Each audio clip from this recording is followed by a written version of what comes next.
News reports say that a super hurricane is expected to make landfall in Draville at 6 p.m.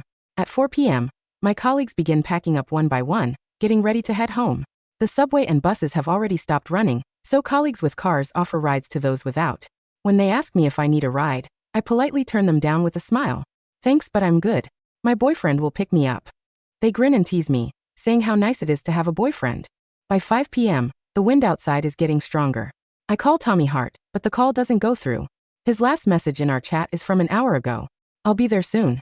I figure the roads must be congested, so it makes sense for Tommy to take longer to get here. At 5:30 p.m., it starts pouring outside. I'm the only one left in the office. The light bulb above me suddenly flickers. Then it goes out with a sharp pop. In the dark, I call Tommy again. This time, the call goes through, but Ariel Hewitt's familiar voice comes through. Stella. I freeze in shock and ask, where's Tommy? Tommy's driving. It's not a good time for him to talk now. Stella's POV. Over the phone I asked, where are you? Ariel Hewitt replied, we're on the way back to my house. Tommy said it was too dangerous for me to go back alone. Oh right. He said he texted you half an hour ago and asked you to take a cab home yourself. Stella, you're already home, right? The wind howled outside the window, and my heart slowly sank. Over the past 3 years, Tommy Hart seemed to care most about Ariel, his female colleague, and gave her all his attention. And the last of my feelings for him finally disappeared. Yes, I'm home. A home where Tommy no longer belonged. Ariel clearly sighed in relief over the phone. I'm glad you're home. We're almost at my place too. But the hurricane is about to make landfall. Tommy wants me to tell you that he might have to spend the night at my place. I merely hum in response, sounding indifferent. Then Tommy's voice came through the phone. Even though he was some distance away, I could still hear the warmth in his voice. Are you cold? Shall I turn up the AC? Ariel said with a chuckle. Tommy, it's summer now. She was right. It was summer, but I felt cold all over. No matter what, I couldn't stop trembling. I ended the call and stared at Tommy's chat. There was no message from him telling me to take a cab home. Maybe he did message me, but it just didn't go through due to the poor signal. That proved that he hadn't checked our chat again after sending that text. Back then, Tommy wasn't like this.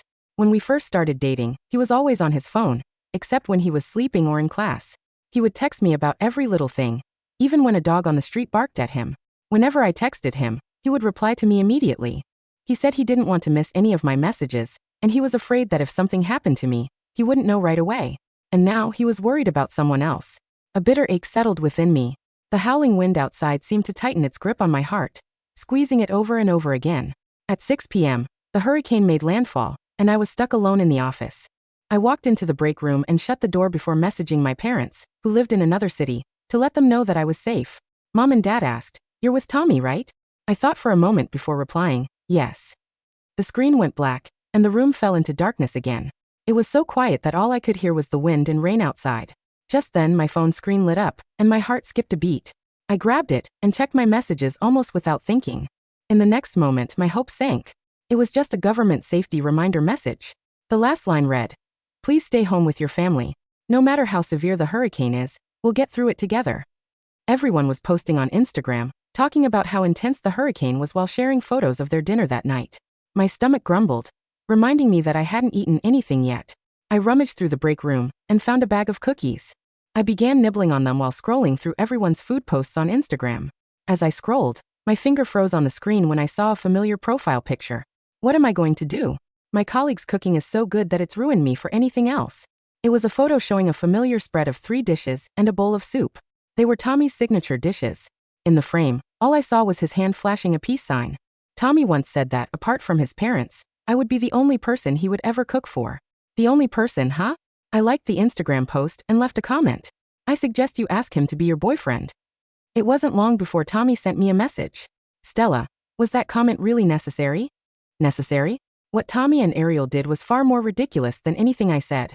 Tommy had opened my chat, but he failed to realize that the other message had never gone through. He didn't even ask where I was. My fingers tightened around my phone. Just as I was about to tell him that I hadn't gone home at all and was alone in the office, I heard a deafening blast from outside. I jumped in fright and looked outside through the gap in the break room's blinds. I realized that a large section of the floor-to-ceiling window had shattered, letting the howling wind in. Something came flying through the broken window and slammed into the break room door. Frightened, I moved the couch to block the door. My mind went blank. When I came to my senses, I had already called Tommy. The phone rang for almost half a minute before he finally answered. Before I could even say a word, Tommy said anxiously. Hold on, Stella. I'm a little busy right now. I fought back my fear and said, Tommy, I'm at the office. The glass window outside just shattered. I'm scared. After a long time, he finally asked, which glass window? Is it the one in the living room? Then just stay in your room. Everything will be fine. I'll have someone fix it tomorrow. I could faintly hear the sound effects of a video game from the other end of the line. The next moment, Ariel cheered loudly. Oh yeah, I won again. Tommy said helplessly but affectionately, I get it. I lost. Ah bet ça bet. I'll treat you to dinner next time. Next time? I want you to treat me tomorrow. Okay. All the words I wanted to say suddenly caught in my throat. At that moment, I finally realized that my 7-year relationship with Tommy had lost to Ariel, a female colleague he had only known for 3 years. 3 years ago, when Tommy first brought Ariel up to me, he sounded utterly helpless. She had joined the company on the same day as him, and the manager had assigned them to the same team. Tommy said that Ariel had messed up the data, so he had to work overtime for 2 nights just to fix everything. He also said that she had accidentally spilled coffee on herself, ruining her favorite jacket. For a long time, whenever he brought her up, he could only sigh. Later, he brought me along to their department's team dinner, and that was the first time I met Ariel. She was a year younger than us, with a round face and slightly chubby cheeks. Tommy introduced me saying, "This is Stella Grimm." Ariel said obediently, "Hello, Stella." That day, the way Tommy looked at Ariel made me feel a little uncomfortable. Now I understood why. It was a look of affection. Later, I wanted Tommy to come with me to an art exhibition over the weekend, but he said that Ariel's laptop had broken down, and that he had to help her fix it. Seeing me fall silent, he explained that their group's documents were on her laptop. One day, I told him there was a great thriller playing in theaters, and asked if he'd like to watch it with me. He paused for a moment before saying that he had already gone to see it with Ariel. The company had given out tickets, and the entire department had gone together. But later, I learned that the 2 of them had chosen seats in the far corner, away from everyone else in the department. Later, Tommy started driving Ariel home on rainy days. He kept track of her period cycle, so he could buy her favorite hot drinks for her. He knew she didn't like scallions or garlic, and would tell the staff in advance. Seeing all this, I asked him, "Tommy, do you have feelings for Ariel?" He froze for a moment before letting out a chuckle, asking, "How could I possibly like that little dummy? As her colleague, I'm just helping her however I can." Little dummy? What an affectionate nickname. And everything Tommy had done for Ariel had already gone far beyond what was within his capacity as her colleague. I had no idea when I drifted off, but I felt like I just had a long, exhausting dream. When I woke up, it was already morning. The rain had already stopped, and people's voices filled the streets again. Fortunately, that dream was finally over. I went home to shower and get changed. As I stepped out of the bathroom, Tommy happened to walk in. When he saw me, he sighed in relief and asked worriedly, "Was everything okay last night?" "The glass window." Tommy looked at the glass window in the living room and froze. "It was perfectly intact." I said flatly, "I had a nightmare." Tommy nodded. Seeing that I was about to leave, he suddenly called out to me. He seemed hesitant, but he still spoke. "Stella, can we postpone the dinner with your parents that's scheduled for next Wednesday?" I glanced at him expressionlessly. "Why?" Tommy tenderly explained. "Next Wednesday is the anniversary of Ariel's mother's death. Her father is overseas and can't come back. I feel bad for her having to go alone." I dug my fingernails into my palms, forcing myself to stay calm. "This is the 4th time you're canceling on them. In fact, my parents already bought their flight tickets." Tommy interrupted me, his voice tinged with reproach. "So you want me to just stand by and do nothing? Ariel and I are colleagues." But Tommy and I were lovers. Still, I didn't say that out loud. I didn't sleep well last night, so my temples began to throb. I rubbed them, saying flatly, "Go ahead then." Tommy's face lit up. "I knew you'd see where I was coming from. Don't worry. Next time, I'll pay your parents a visit at their home." A familiar ringtone rang out. Tommy quickly took the call and walked toward the bedroom. Stella said yes. "I'll go with you next Wednesday." Meanwhile, I sent Mom a text. "Mom, you said you've never really thought much of Tommy, and you always wanted to introduce me to your friend's son. You said he was a fine young man. I'm up to meet him next Wednesday." By the time I arrived at the office, the repair workers were already in the middle of fixing the glass window. My colleagues were still shaken. Damn. It's a good thing we got off work early yesterday. Otherwise, it would have been really terrifying. When they caught sight of me, my colleagues greeted me. "Stella, your boyfriend picked you up last night, right?" I let out a chuckle and said, "No. He was busy driving his female colleague home." The entire office fell silent, and someone asked cautiously, "So did you take a cab home yourself yesterday?" I spent the night in the break room. Everyone's breath caught. After a long time, my colleagues patted my shoulder reassuringly. "Stella, you're really strong." I didn't think there was anything wrong with telling them about what happened. After all, I wasn't the one who messed up. When it was almost time to get off work, Tommy sent me a message. "I'm downstairs at your office." My eyes flickered slightly. It had been almost a year since Tommy last picked me up from work. Sometimes he would promise to pick me up, but in the end, he would always bail on me because of Ariel. When I got downstairs, his car was indeed waiting there, so I headed over. Just as I was about to reach for the passenger door handle, the car window rolled down, revealing Ariel's doll-like face. "Hey, Stella." In the driver's seat, Tommy explained, "Ariel said there's a new restaurant near your office that serves really good hot wings. I've already booked us a table. Want to join us?" I looked at him, my voice soft yet flat as I said, "Tommy, I can't eat spicy food." Tommy froze for a moment as a flicker of embarrassment crossed his face. In the end, they left. Tommy hadn't come to pick me up from work. He had only thought of me because my office happened to be on his way.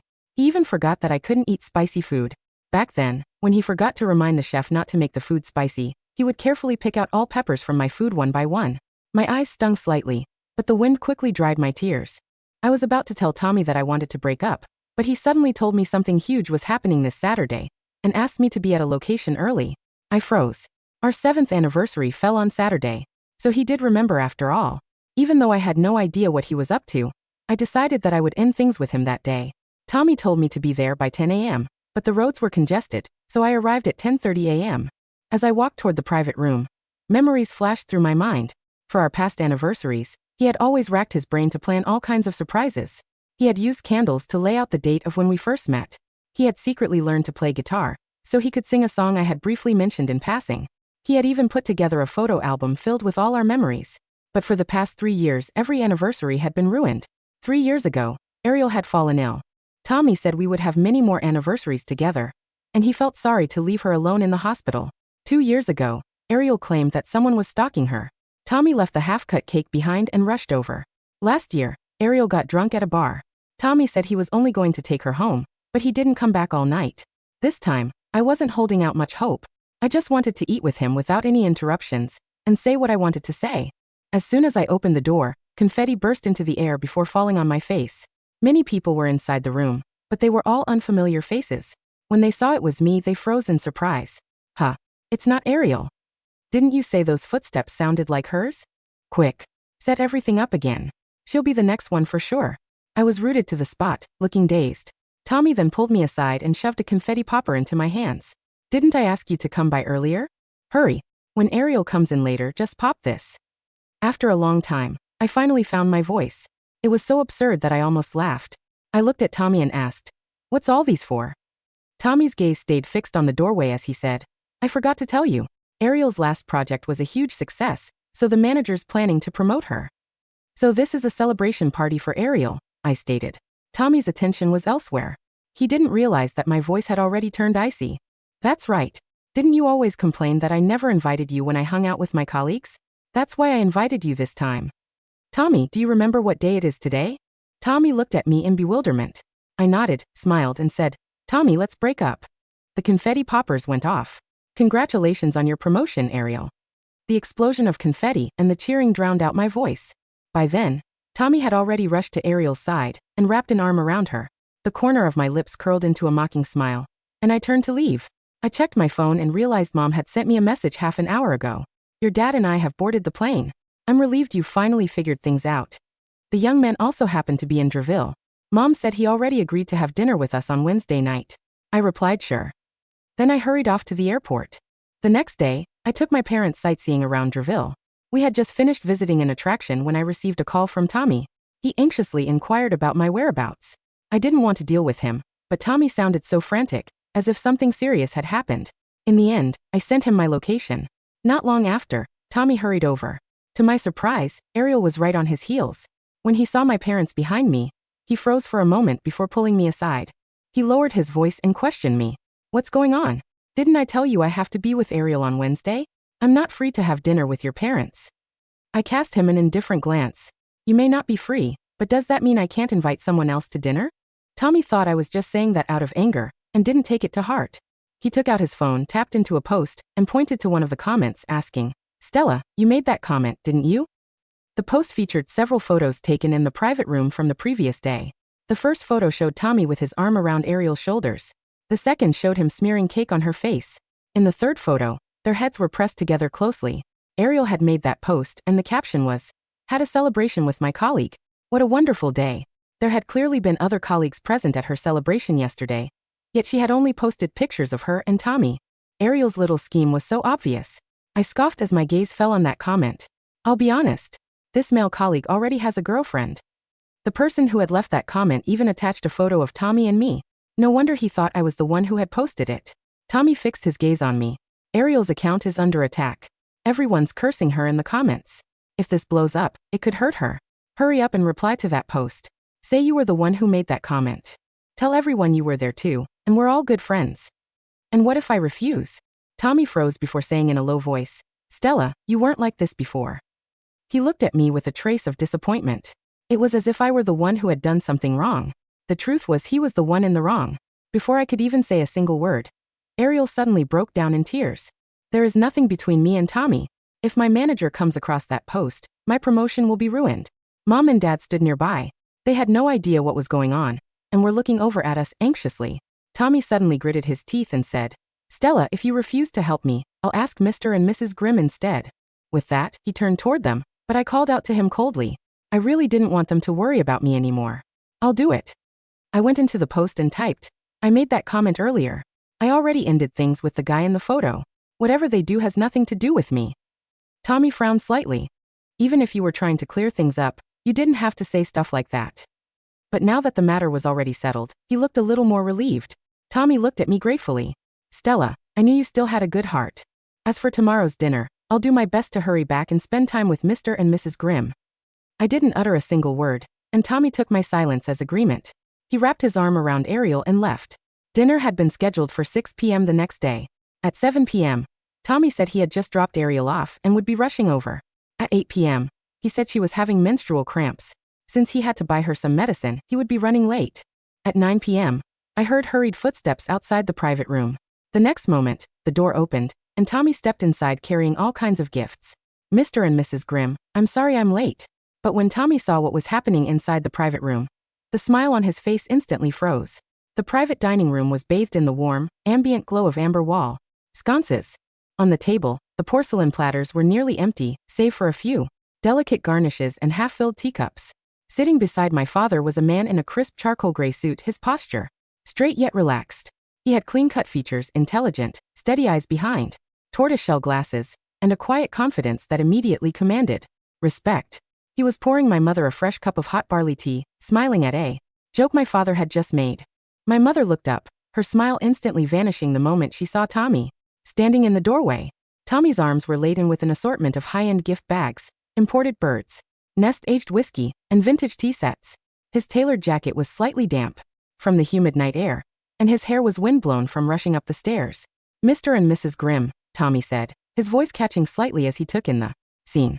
He tried to force a warm, deferential smile onto his face, but his eyes darted nervously between me and the unfamiliar man sitting beside me. "I am so deeply sorry for being late. There was an unexpected emergency on the way, but I made sure to bring your favorite." "Set those down by the door, Mr. Hart," my father interrupted, his voice dropping into a low, even baritone that brooked no argument. Tommy froze. In the 7 years we had been together, my father had always called him Tommy. He had welcomed him into our home during holidays, poured him beer during football games, and treated him like a future son-in-law. Hearing Mr. Hart slip from my father's lips was like a slap of ice water across Tommy's face. "Uncle Grimm." Tommy stammered, lowering the gift bags to an empty side table. "I know I messed up tonight. Ariel, my colleague, had a severe medical situation, and her family wasn't around, so I had to make sure she got her medication. But I'm here now. We can still order more dishes. My treat, of course." He took a step toward the empty chair on my left, reaching out to pull it back. "That seat is taken," my mother said coldly. Beside me, the man in the charcoal suit stood up smoothly. He was half a head taller than Tommy, his shoulders broader, his demeanor unhurried and effortlessly dignified. He extended a hand toward Tommy with polite, impenetrable professionalism. "Good evening. I'm Julian Rhodes," he introduced himself calmly. "I believe you're an old friend of Stella's." Tommy stared at Julian's outstretched hand as if it were a venomous snake. His chest heaved, his face flushing crimson, and he turned to me with a look of frantic disbelief. "Stella, what is the meaning of this?" Tommy demanded, his voice dropping into a tight, accusatory whisper. Who is this guy? Why is he sitting with your parents? I took a slow sip of my barley tea, set the porcelain cup down with a soft, steady click, and looked straight into his bloodshot eyes. Julian is the son of my parents' longtime friends, I said calmly. We were introduced for dinner tonight. A blind date. Tommy scoffed, let out a harsh, incredulous laugh, and stepped closer to the table. A blind date? Stella, stop playing games.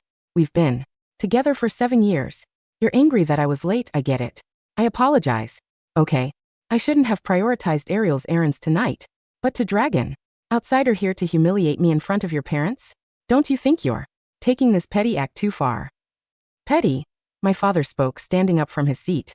Though my father's hair was streaked with silver, his gaze had the unyielding weight of a veteran engineer. He walked around the table and stood directly between Tommy and me. 7 years, Tommy, my father said, his voice devoid of anger, carrying only a profound, crushing disappointment. For 7 years, my daughter gave you her youth, her patience, and her entire heart. When you were building your career, she cooked for you, managed your household, and endured your endless absences. Uncle, I love Stella. Do not interrupt me, my father commanded softly. For the past 3 years, you have canceled 4 visits to our home. Every single time, there was an emergency involving another woman.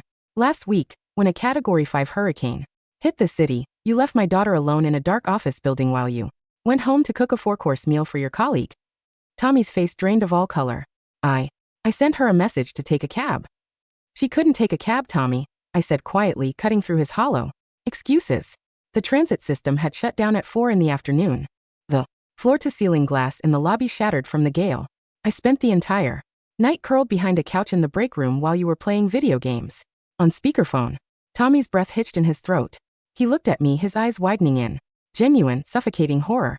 The glass window in your office, he whispered, his hands trembling at his sides. You told me it was a nightmare. Because you didn't care to listen to the truth, I replied, my voice steady, completely free of tears.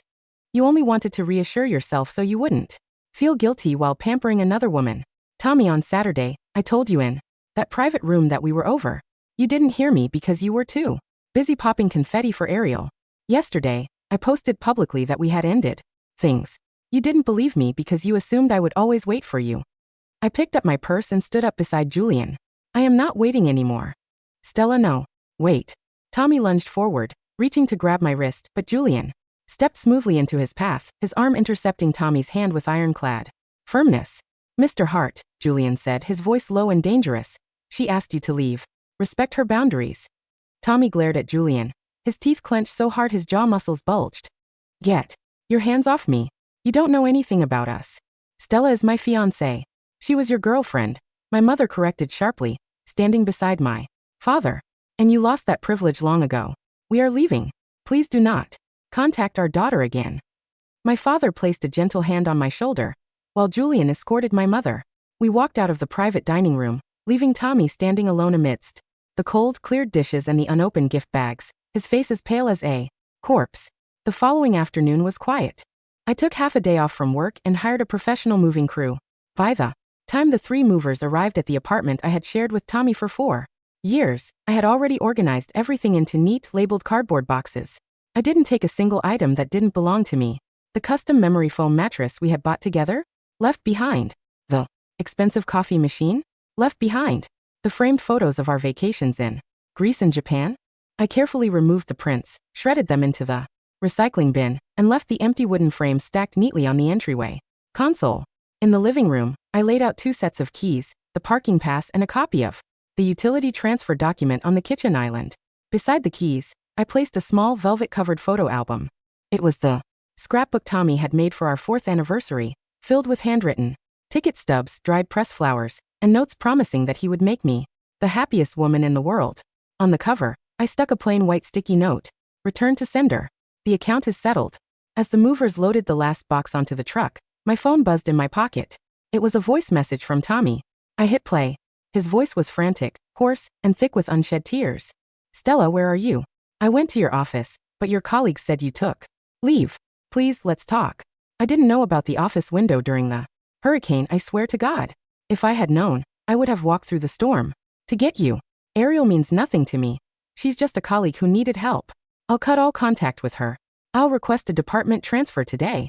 Just come home, please. I'm begging you, Stella. I didn't reply. I pressed the screen, deleted the voicemail, and blocked his number. Within 10 minutes, the apartment door swung open with a violent crash. Tommy burst into the foyer, his tie askew, his forehead slick with sweat. When his eyes swept across the vast, empty living room, stripped of my rugs, my paintings, my potted ferns, and the warm yellow floor lamps I had chosen, he staggered backward, clutching the doorframe as if he had run out of air. Stella, he gasped, his eyes darting to the movers carrying out the last wardrobe container. He rushed toward me, stopping just inches away, his hands hovering in the air, terrified that touching me would cause me to vanish instantly. Don't do this, he pleaded, his voice breaking into a ragged sob. Look around. This is our home. We chose this paint color together. We stood on this balcony and talked about where our kids would go to school. How can you just erase 7 years in one afternoon? I looked at him calmly, adjusting the strap of my handbag over my shoulder. I didn't erase it, Tommy, I said softly. You chipped it away day by day for 3 solid years. Every time you left our anniversary dinner to answer her call. Every time you drove her home in the rain while I took the crowded subway. Every time you told me to be understanding while you treated her like porcelain and me like iron. I was stupid. I was blind. Tommy cried, tears spilling freely over his cheeks. He dropped to his knees on the hardwood floor, grabbing the hem of my trench coat. I thought you'd always be here. I thought our love was so strong that nothing could shake it. I took you for granted, Stella. I know that now. Punish me, yell at me, hit me, but don't leave me like this. I gently pulled the fabric of my coat from his trembling fingers. That's the difference between us, Tommy, I said, looking down at him with neither hatred nor warmth. You think love is something you can neglect until it suits your convenience, and then demand it back with tears. But love isn't a debt to be repaid. Once the fire goes cold, there is nothing left to burn. Stella. Goodbye, Tommy. I stepped around him, walked out the open door, and walked down the hallway, without looking back once. Behind me, the sound of his muffled, agonizing sobs echoed against the bare concrete walls of the stairwell, growing fainter and fainter until the heavy glass lobby doors shut with a final, definitive click. 3 weeks later, life in Draville began to settle into a new, tranquil rhythm. I moved into a sun-drenched 2-bedroom apartment near the northern riverfront. It had wide oak floorboards, floor-to-ceiling windows overlooking the water, and a spacious balcony where I filled terracotta pots with jasmine and lavender. My company had just secured a major cross-city infrastructure consulting project, and because of my performance over the past quarter, my director promoted me to senior project lead. My days were full, productive, and entirely my own. On Friday evening, Julian invited me to an art exhibition at the Contemporary Gallery in the Cultural District. We walked side by side through the spacious, high-ceilinged hall, discussing the architectural sketches on display. Julian was an attentive listener. When I spoke about urban planning and structural aesthetics, he didn't check his phone, didn't interrupt, and didn't offer condescending platitudes. He engaged with genuine curiosity and offered sharp, insightful perspectives. Afterward, he took me to a quiet rooftop Italian restaurant overlooking the river. I took the liberty of checking the menu beforehand, Julian said, handing me the leather-bound wine list with a gentle smile. No black pepper or chili flakes in any of the reduction sauces. The chef is preparing a mild truffle risotto for you. I paused, looking at him across the candlelit table. You remembered? Of course I remembered, Julian said, his gaze warm and steady behind his glasses. Your mother mentioned it during dinner, and you mentioned it briefly at the exhibition last week. It's not a difficult thing to remember the preferences of someone you care to know. A soft, warm feeling fluttered in my chest, a feeling I hadn't experienced in years. With Tommy, I had spent years walking on eggshells, constantly adjusting my schedule, suppressing my desires, and reminding him of basic facts about my life, only for him to remember Ariel's menstrual cycle and favorite takeout spots with immaculate precision. Being treated with effortless respect felt like stepping into the sunlight after living in a damp, dark cellar. Thank you, Julian, I said sincerely. The pleasure is entirely mine, Stella, he replied, lifting his glass of sparkling water to clink against mine. Meanwhile, across town at the headquarters of Hart Hewitt Logistics, the atmosphere was far from serene. Inside the open plan office on the 12th floor, a heated argument had erupted. Inside the department director's glass office. What do you mean my promotion has been put on hold? Ariel's high-pitched, indignant voice penetrated the acoustic blinds. The department director, a no-nonsense woman named Ms. Vance, leaned back in her leather chair, tapping a thick manila folder on her desk. Ms. Hewitt, during the internal compliance audit for the Southern Port expansion project, We discovered significant discrepancies in the quarterly metrics submitted under your name, Ms. Vance said coldly. Specifically, 80% of the technical modeling and logistics schedules were authored and uploaded from Tommy Hart's terminal. Ariel's face turned bright red. Tommy was just assisting me. We were assigned as a team. Assisting does not mean ghostwriting your entire portfolio, Ms. Vance retorted sharply. Furthermore, the public relations fallout from your recent social media posts, accusing senior personnel of harassment and dragging company project milestones into personal romantic disputes, has caused considerable reputational damage among our clients. That was a personal matter. Stella Grimm attacked me online because she was jealous. Stella Grimm has nothing to do with this firm. Ms. Vance cut her off mercilessly. What concerns this firm is your professional competence. Your promotion is revoked, and you are being placed on a 90-day performance improvement plan under the regional audit team. Ariel stormed out of the director's office, her heels slamming violently against the carpet.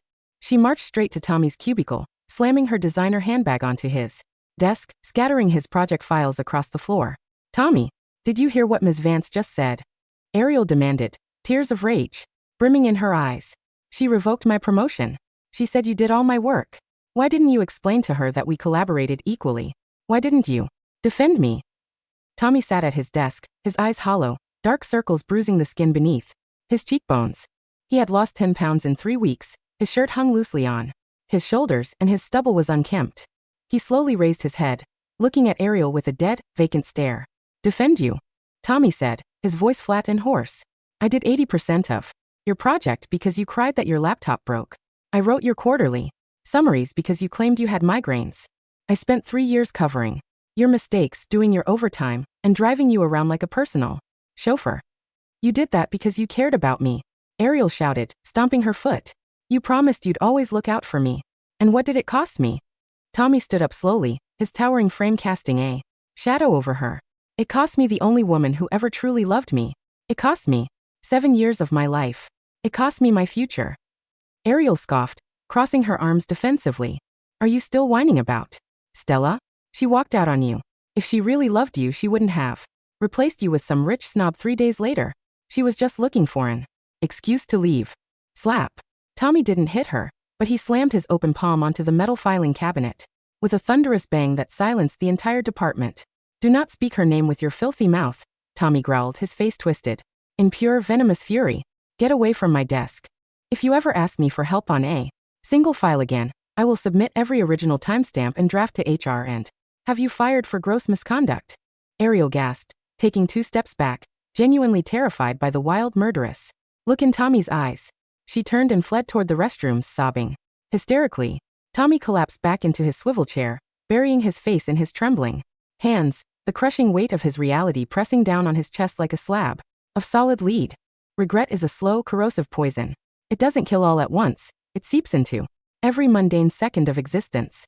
Tommy began to realize that his life had not been built by his own brilliance, but by the quiet, tireless foundation Stella had laid beneath him. In the past, whenever he came home from a grueling 12-hour shift, the apartment smelled of simmered beef bone broth and fresh laundry. His work shirts were ironed and color-coded in the closet. His dry cleaning tickets were filed on the fridge. When he fell ill, a thermos of warm water, prescribed cold tablets, and sliced pears stewed in rock sugar sat waiting on his bedside table. Now he returned to a dark, echoing cave. The sink was piled with moldy takeout containers. The laundry basket overflowed with sour-smelling gym clothes. Every time he opened the refrigerator, he was greeted only by the hum of the compressor and the glaring white light reflecting off empty wire shelves. He tried cooking his signature 3 dishes and 1 soup, the meal he had proudly made for Ariel during the hurricane. But when he sat alone at the massive wooden dining table, the food tasted like ash in his mouth. He remembered the comment Stella had left under Ariel's post. I suggest you ask him to be your boyfriend. Back then, he had felt irritated by her sarcasm, believing she was making a fuss over nothing. Now he understood the icy, absolute despair behind those words.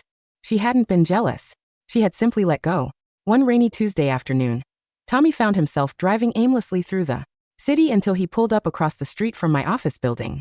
The rain drummed against his windshield, blurring the neon streetlights into streaks of gold and crimson. He waited for 2 hours. At 6:15 p.m., the glass revolving doors of my corporate tower turned, and I walked out beneath the covered portico. I was wearing a belted camel wool coat, my hair falling in soft, polished waves over my shoulders. I was laughing, holding a cup of hot coffee listening to Julian as he held an oversized black umbrella over my head. Julian leaned down slightly, adjusting the silk scarf around my neck to shield me from the damp wind, his expression filled with tenderness and effortless care. I looked up at Julian, my eyes bright, my smile relaxed and unguarded, a smile so radiant it seemed to illuminate the dreary autumn evening. Across the street, inside his cold car, Tommy felt his heart violently ripped apart. That was his girl. That was the girl who had shared a single umbrella with him during their college years, who had eaten cheap instant noodles with him in their first cramped rental, who had looked at him as if he were the center of the universe. He couldn't take it anymore. Tommy threw open the car door, ignoring the pouring rain, and dashed across the 4-lane avenue, dodging honking taxis and screeching tires. Stella. I stopped at the edge of the curb just as Julian was opening the passenger door of his sedan for me. Hearing that familiar, desperate voice, I turned around.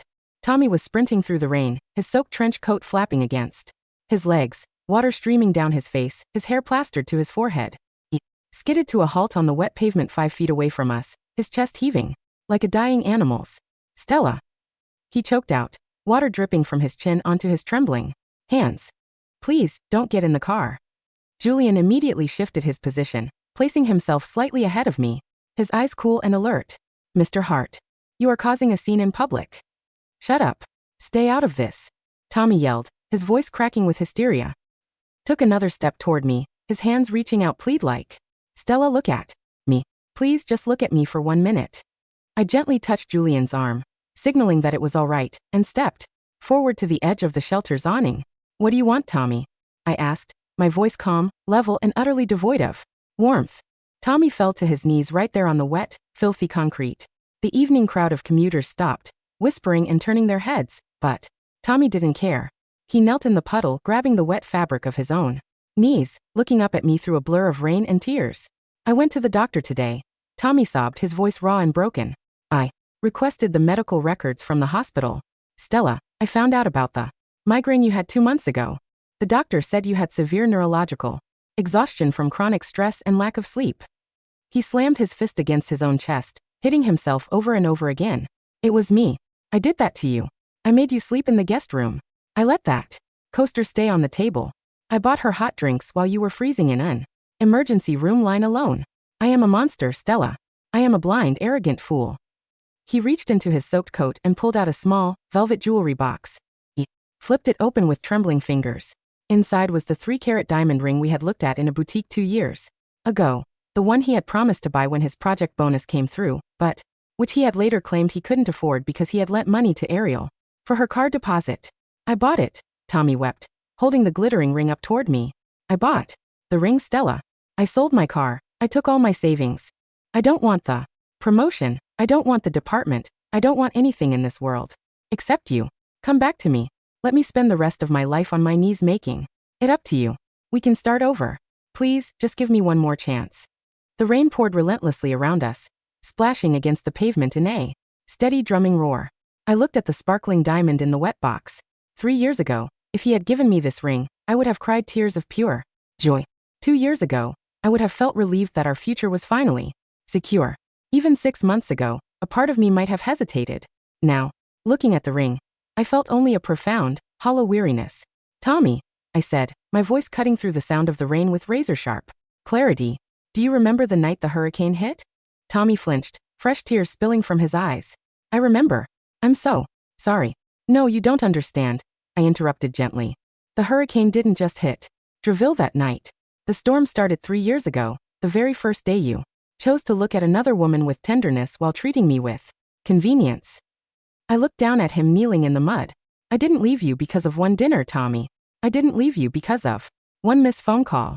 I left you because for 3 years I stood in the pouring rain inside our relationship, waiting for you to notice that I was drowning. And every single time, you walked right past me to hold an umbrella over someone else. I threw her away. Tommy screamed, clawing at his soaked chest. I cut all ties with Ariel. She's nothing to me. I only love you, Stella. Only you. It doesn't matter who she is, I replied, my voice steady and unyielding. The problem was never Ariel, Tommy.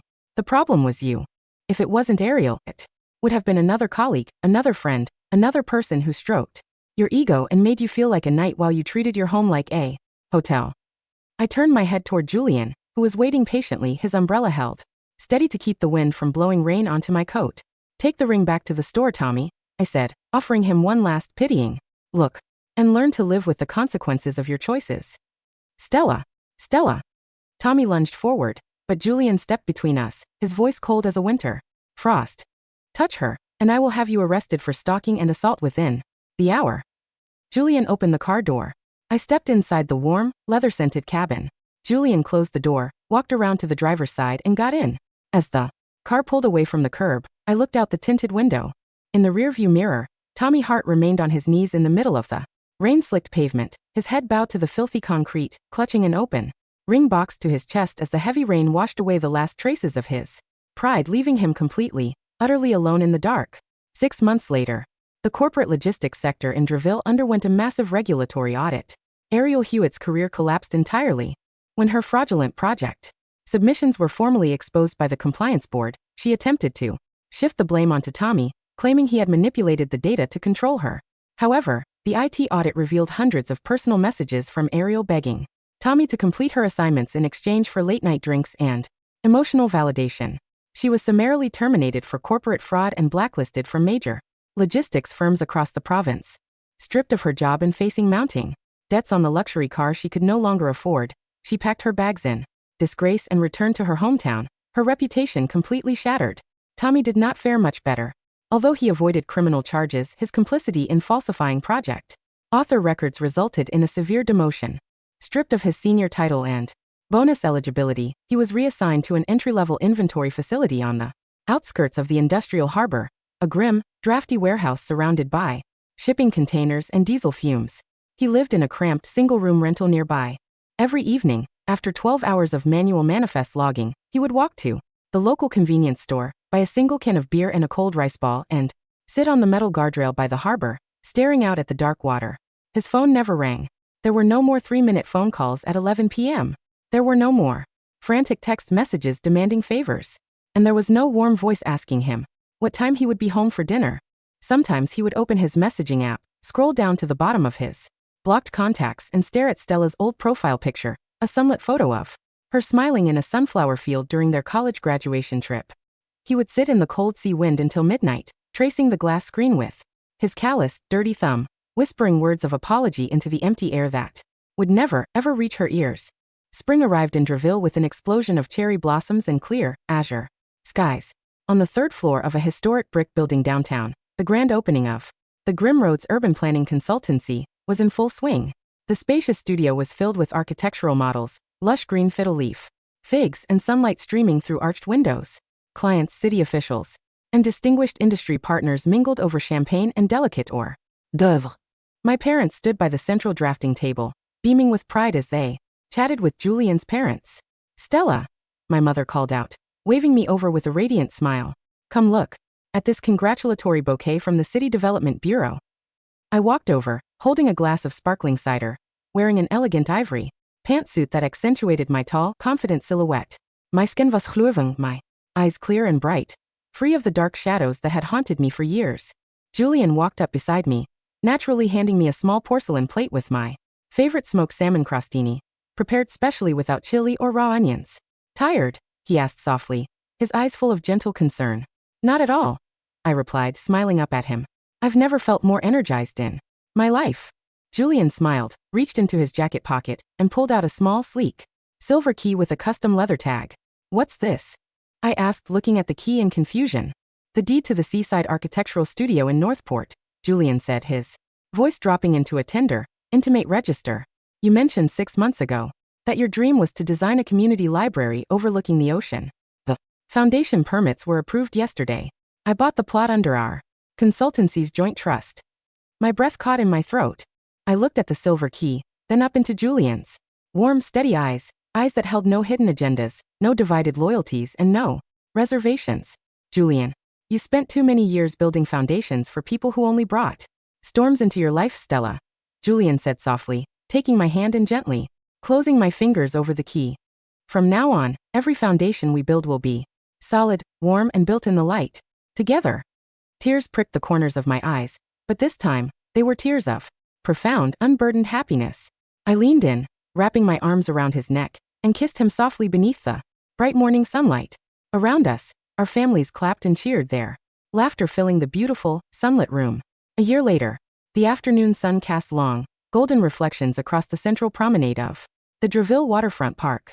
I was walking along the stone terrace with Julian, pushing a sleek stroller, where our 6-month-old goddaughter, my best friend Maya's baby, slept peacefully beneath a light cotton blanket.